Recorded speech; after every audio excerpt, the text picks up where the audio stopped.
setiap hari Jumat yang sangat ditekankan untuk dibaca oleh setiap muslim adalah surah Al-Kahfi. Surah Al-Kahfi ini adalah asas keyakinan bagi seorang muslim. Setiap Jumat kita disuruh baca. Bahkan kata Nabi SAW, siapa yang membaca Al-Kahfi di malam Jumat, Allah akan berikan cahaya antara dia dengan Ka'bah.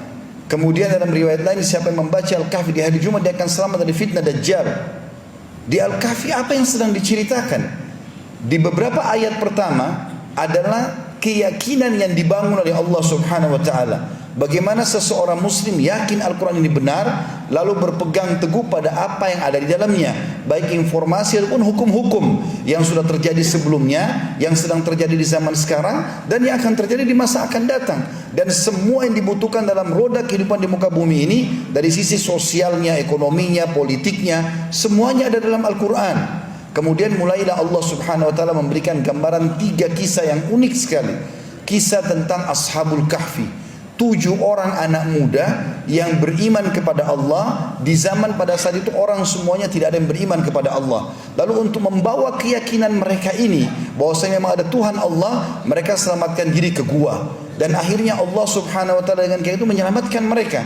Allah tidurkan mereka 309 hari di dalam gua tersebut dalam kondisi tubuh mereka tidak rusak. Dan Allah suruh kita ulang-ulangi kisah itu setiap Jumat. Renungi kisah itu.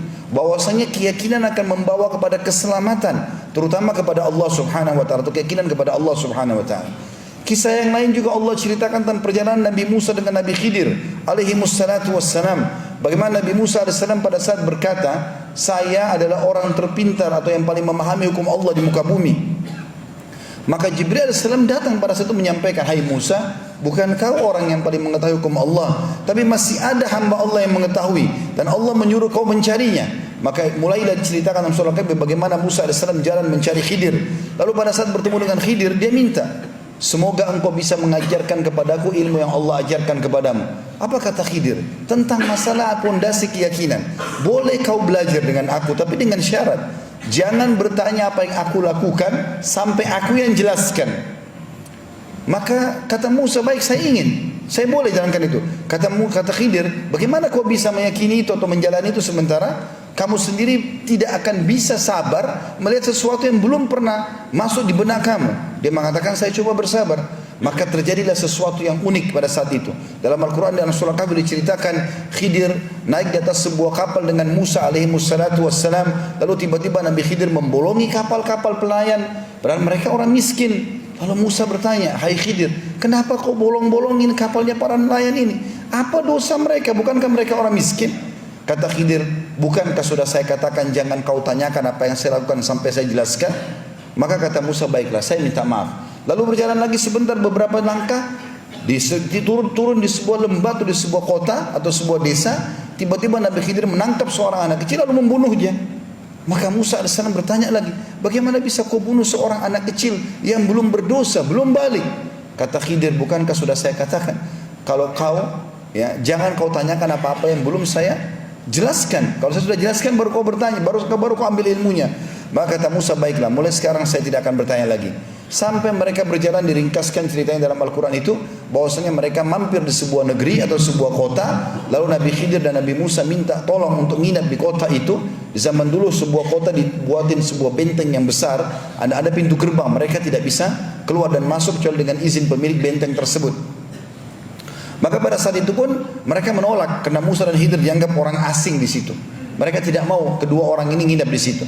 Maka yang terjadi, Khidir pun pada saat mau keluar melihat ada tembok mau rubuh, oleh Nabi Khidir disentuh tembok tersebut, tiba-tiba jadi bagus kembali. Nabi Musa AS cuma kasih masukan saja. Lalu berkata, wahai Khidir, kalau kau mau, cukuplah perbaikan tembok ini, kita minta sebagai balasan jasa supaya kita diizinkan nginap di tempat ini.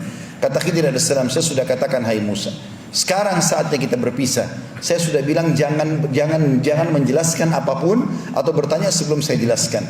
Maka kata Khidir, maka sekarang saya akan jelaskan kepadamu kenapa saya lakukan ketiga perbuatan tersebut yang membuat kau tadi kaget itu.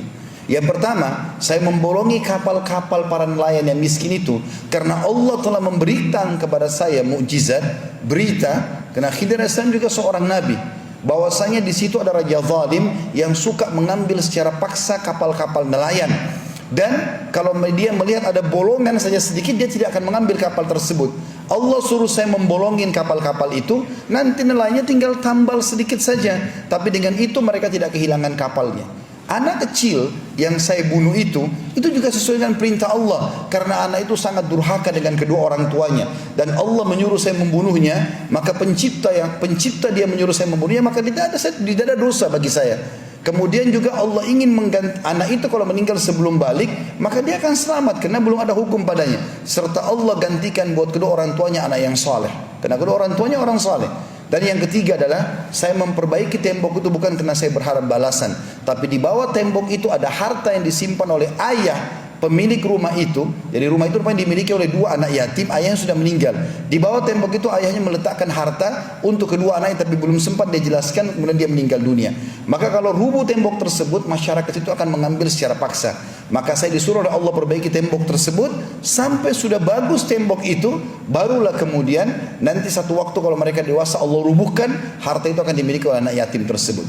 Ini kisah kedua yang Allah ajarkan kepada kita setiap Jumat baca, sesuatu yang Allah tentukan dan terapkan walaupun mustahil di mata manusia, dibangun di atas pondasi keyakinannya.